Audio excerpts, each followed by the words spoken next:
Hola, ¿cómo están? Mi nombre es Jonathan Alejandro Mármara Arteaga y el día de hoy les traigo un nuevo video. Mi profesor es el maestro Javier Rodríguez Mendoza. La licenciatura es en acondicionamiento físico y estoy estudiando en la Universidad de Ingeniería Educativa. Eh, el tema o la unidad que vamos es en la 3 y vamos a ver lo que es atenciones de lesiones deportivas. Bueno, el primero de ellos, vamos a ver lo que es la piel. En la piel pueden existir diferentes lesiones que rompen entre la piel y otros tejidos del cuerpo. Esto incluyen, por ejemplo, lo que son las cortaduras, los arañazos, picaduras, incisiones quirúrgicas, también las suturas y puntos. Hay que recordar que la piel se divide en tres zonas. La primera de ellos es la epidermis, que es la barrera exterior del cuerpo hacia lo demás, que es básicamente lo que podemos ver y tocar. Posteriormente viene la dermis, que es el que recubre los tejidos subcutáneos y contiene algunas glándulas sebáceas, los músculos, terminaciones nerviosas y otros pequeños vasos sanguíneos. Y por último, y obviamente pues más peligroso en cuestiones de alguna herida, es la hipodermis, que se encuentran ahí todos los vasos cutáneos, raíces pilosas, glándulas sudoríparas, entre otros. Y bueno, aquí en este vamos a ver lo que son, ahora sí que una lesión en la piel, que viene siendo la herida. Hay heridas menores, también hay heridas profundas. Y bueno, es importante recalcar aquí que en el transcurso de las primeras 4 horas no va a haber tanto una proliferación de células o bacterias, pero posteriormente a ello, si no se trata a tiempo y de la mejor manera, puede existir una contaminación. Los tipos pueden ser sucias, traumas severas, con gran contaminación y desnutrición de tejidos. Y como lo comenté, pues el grado puede ser potencial de contaminación.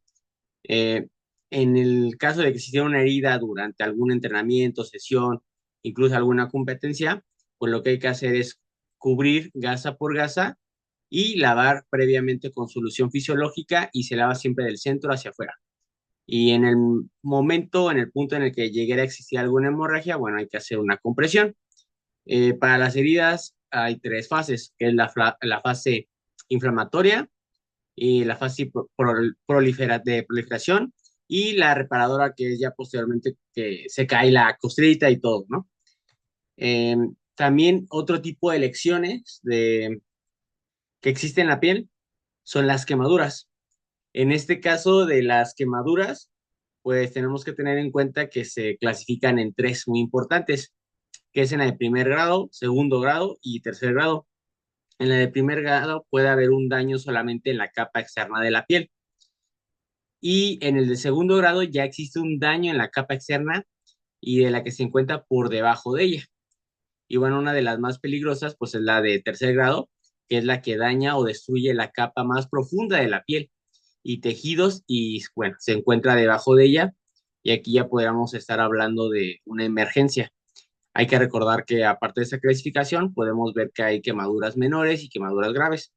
Las quemaduras pues menores no hay como tal una ruptura de la piel y en este caso el tratamiento puede ser dejar correr agua fría por 5 minutos con una toalla húmeda y fría y con un uso de un apósito estéril. Pero en el caso de la grave, tenemos que llamar sí o sí a emergencias, hay que trasladar al paciente. En el caso de que se necesite RCP, hay que darlo. No hay que quitar ropa, hay que recordarlo. En este caso, hay que recubrir al paciente con algo o alguna ropa que traigamos de algodón, porque, bueno, empieza a perder la temperatura corporal. Entonces, no queremos que entren en una hipotermia. Y bueno, sobre todo y muy importante que a veces nos equivocamos, es no reventar las ampollas. Y podemos, en todo caso, a este paciente o al usuario que llegue a pasar por esta situación, cubrirlo con un vendaje. Para el siguiente tema vamos a ver lo que es pies, tobillos y piernas. Pies, bueno, es el soporte del cuerpo, sus tres puntos importantes, aumenta la base de sustentación y bueno, hay que recordar que es importante justamente pues para la marcha. Entre estos pueden existir lesiones de tobillo-pie, que se puede dar por una técnica defectuosa, una condición física o coordinación deficiente, y bueno, las posiciones justamente de la pierna que puede ser en valgo o varo. Otras causas es la debilidad en los ligamentos, circunstancias congénitas, sobrecargas y secuela de alguna lesión que hayamos tenido anteriormente. Estos son algunos ejemplos de algunas lesiones que pueden darse en este tema que es pies, tobillos, pierna. Está aquí lo que es la fascitis plantar, que es justamente lo que muchos corredores sufren, ¿no? Que es una famosa talalgia, que es el dolor en talón, que es un proceso inflamatorio a nivel del calcáneo. Por otro lado, tenemos al Ayus valgus, que es también llamado y conocido por Juanete, que se define como una subluxación estética de la primera articulación del metatarsofalangica, que es como el dedito gordito del pie, que justamente hace que tengamos que hacer otro tipo de movimiento y pisada, y ahí vienen otros tipos de daños en las articulaciones, por ejemplo. Y tenemos la periositis, que se da por una sobrecarga o por contusiones y se localiza en la cara anterior externa de la tibia a nivel de la cresta ilíaca. Posteriormente, bueno, algo de lo que padecemos o padece mucha gente, sobre todo desgraciadamente a nivel nacional en México, es las lesiones de rodilla.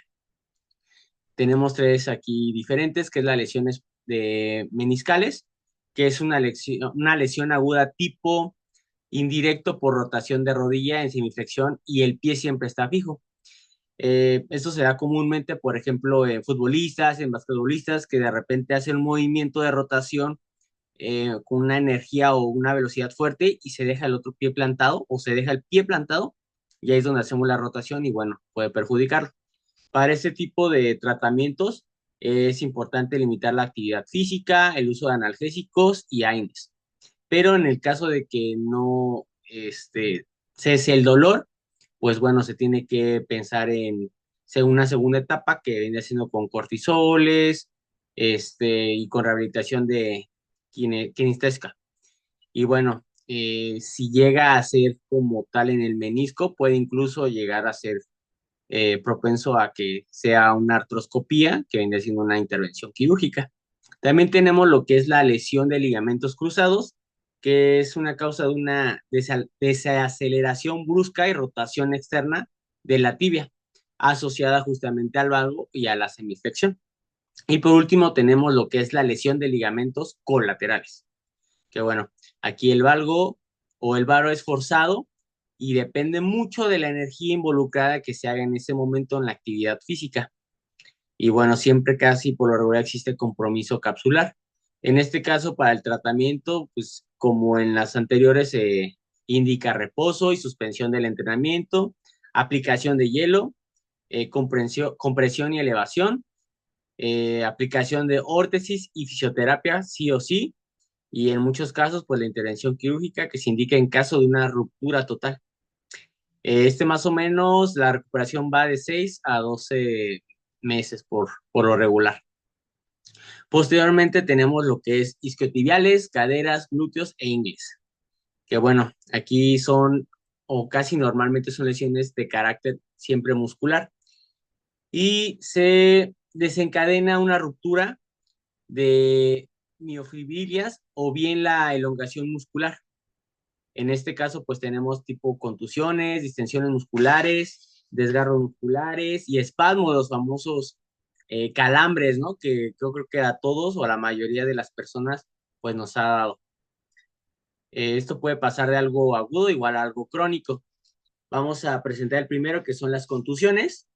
En este caso, las contusiones, pues son lesiones que causan una ruptura y aplastamiento de los vasos sanguíneos del músculo que afectan a la integridad de la piel. Esto muchas veces pasa con un traumatismo del interior y se ve reflejado como con tipo moretones. En este caso, por ejemplo, los síntomas es el dolor intenso que aumenta con el tacto y la piel enrojecida o un edema, que es lo que les comentaba, o inflamación. Aquí lo que se recomienda es la aplicación sí o sí de frío para generar vasoconstrucción, ungüentos antiinflamatorios y un masaje de drenaje linfático. Posteriormente tenemos lo que es la distensión muscular y esta, bueno, es como sobreentrenamiento del músculo sin llegar a ocasionar ruptura, pero es causada por el uso inadecuado del músculo utilizado exageradamente durante una sesión de entrenamiento o alguna competencia. O antes de calentar, ya ve que luego hay gente que no calienta, luego quienta la actividad física, pues bueno, esto es una de las consecuencias que puede pasar. Sus síntomas son el dolor y la dificultad del movimiento del músculo. Las recomendaciones o tratamiento es suspender, obviamente, la actividad y aplicar hielo, el descanso del músculo lesionado de 3 a 6 días aproximadamente y no usar el músculo afectado. Posteriormente tenemos el desgarro muscular, que bueno, en un punto muy personal me ha pasado, es algo muy feo y justamente la zona en la que me pasó fue en los isquiotibiales. Estas son un rompimiento de las fibras del tejido muscular que es acompañado de una lesión de los vasos sanguíneos y se da comúnmente aquí en los isquios, cara interna del muslo, así como en los cuádriceps. Los síntomas son un dolor repentino, agudo e intenso, y sí o sí se localiza, o sea, vas a localizar justamente dónde te da el dolor, no hay de otra, o sea, no es como que sea el dolor en algún punto y sea distante el dolor en otra zona del cuerpo. Si el dolor es leve, pues bueno, más bien si la lesión fue leve, solo va a ser como dolor, pero si es grave, puede existir un hematoma por hemorragia interna. Y las recomendaciones, bueno, igual suspender la actividad física, la aplicación de hielo, aquí no se aplica calor para nada, porque si no aumenta la hemorragia y el dolor. Y se recomienda mucho en el momento en el que pase, colocar un vendaje compresivo.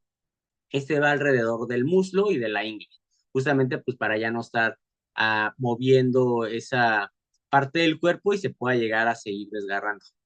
Y tenemos aquí pues los famosos calambres o espasmos, que son contracciones musculares involuntarias. Aquí aparece cuando hay una aparición brusca y de corta duración.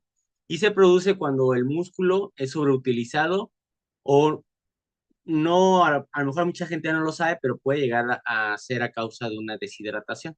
Los síntomas son un dolor intenso y sientes como una debilidad y la tensión en el músculo te da una incapacidad que, bueno, nos ha pasado, que no te deja hacer nada, ¿no? Y es repentina y queremos luego como que estirar el músculo o la zona afectada. Las recomendaciones, pues bueno, igual que en las anteriores, es suspender la actividad física, estirar y masajear el músculo. Y antes de esto, pues bueno, previamente una hidratación adecuada. Acuérdense que la hidratación es antes, durante y posteriormente de la actividad física y aplicar hielo y posteriormente calor.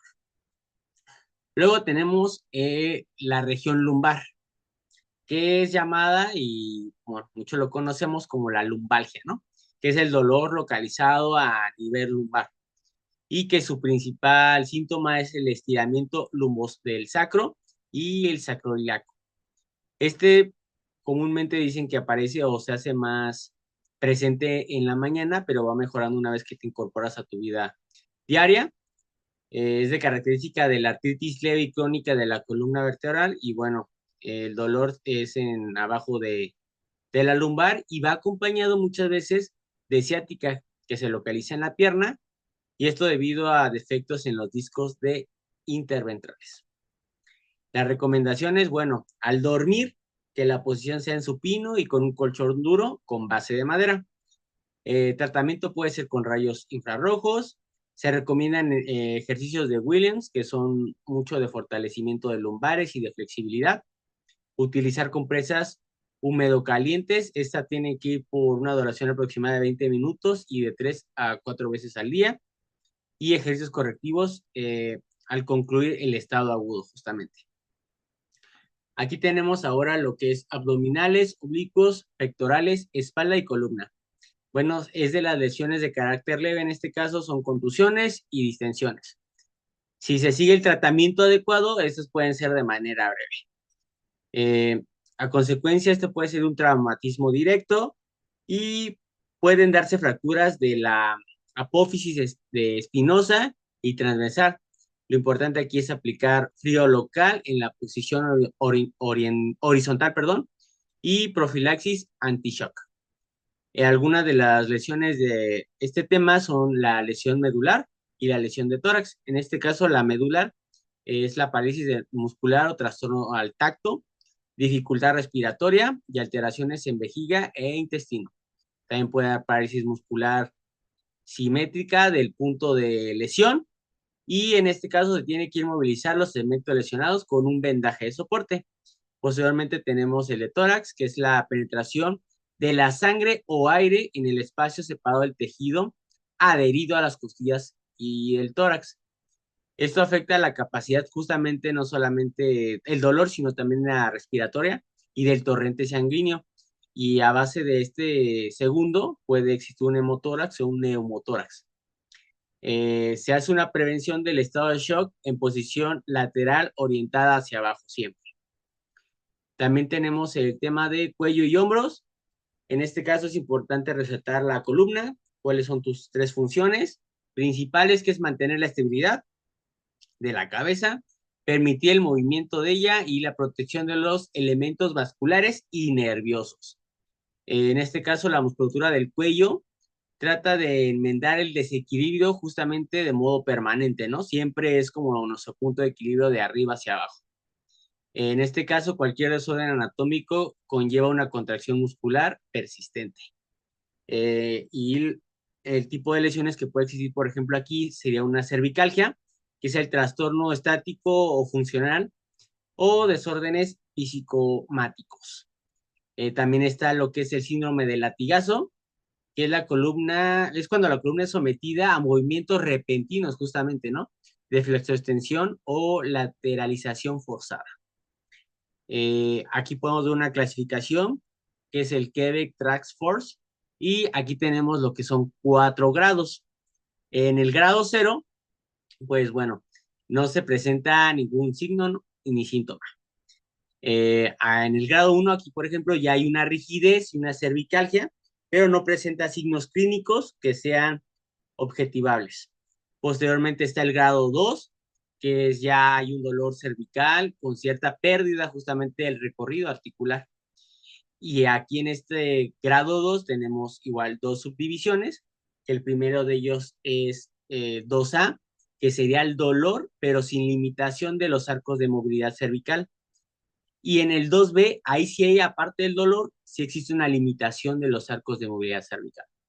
Y bueno, en el grado 3, pues igual dolor cervical, pero más signos ahora sí de carácter neurológico, con dolor irradiado a miembros superiores de disistesia y vértigo. Y por último, el grado 4, que aquí ya hay una lesión ósea y se puede sospechar de una fractura y luxaciones como afecciones neurológicas y generalmente se necesita de un tratamiento ya quirúrgico. Eh, uh, por otro lado, y otro tipo de lesiones, pues también aquí tenemos la disminución de acromoclavicular, que es un dolor localizado a nivel de las articulaciones acromioclavicular. Es un traumatismo justamente que se da de forma directa en la cara superior o lateral del hombro. El traumatismo indirecto en este caso puede ser, por ejemplo, una caída sobre el brazo extendido o el codo. El manejo aquí, pues es analgesia e inmovilización, sí o sí. La fractura de la clavícula, por otro lado, es el dolor o impotencia principalmente que se presenta en movimientos de abducción o rotación. En un examen físico se puede ver ahí sí la deformidad en la clavícula. En ocasiones puede existir equimosis o hematomas o el famoso signo de tecla, cuando se siente también una como crepitación, ahí también puede ser un signo de que puede ser una fractura de clavícula. También está lo que es la luxación glenohumeral. En un examen físico se ve como una asimetría y signos de charreta. Se puede palpar la cabeza del húmero y ahí en la región subracromial se encuentra vacía. Este es de carácter sí, de urgencia y se tiene que hacer una sedación o relajación muscular. Y aquí tenemos lo que es la cabeza que, bueno, como conocemos y desde pequeños creo que nos han dicho a todos, son de las lesiones o patologías en las que hay que tener mucha precaución. Principalmente se puede llegar a presentar de manera puntual y de urgencia lo que es el traumatismo craneoencefálico, que lleva una lesión del cuero cabelludo o del cráneo o cerebro. Esta puede ir desde muy pequeña, un pequeño abultamiento en el cráneo hasta una lesión cerebral grave. La grave puede involucrar lo que es sangrado o daño cerebral, desde, bueno, un pequeño abultamiento que dices, bueno, no pasa nada, pero ya si existe un sangrado, se tiene que trasladar al paciente al área hospitalaria. Los riesgos, pues bueno, son afectaciones al sistema nervioso central, sospecha de lesión por lo regular sin haber de la columna vertebral, conmociones cerebrales, heridas del cuero cabelludo, fracturas de cráneo. Y bueno, como existe esta afección al sistema nervioso central, puede existir una destrucción de las neuronas, incluso, bueno, la muerte. Esas pueden ser de forma cerrada o abierta. La cerrada es que impacta fuerte en la cabeza al golpear un objeto, pero el objeto no rompe el cráneo, a diferencia de la abierta, que es penetrante y el golpe con el objeto sí rompe el cráneo. Los síntomas pueden ser las alteraciones en la conciencia, puede existir cefalea y vómito, la dificultad aguda de la visión y bueno, acompañado también de convulsiones. Bueno, espero que les haya gustado y bueno, nos vemos en la siguiente. Este es un tema yo creo que de atenciones de lesiones deportivas muy importantes en el área que estamos estudiando y sobre todo en el área de salud. Nos vemos en la siguiente. Gracias.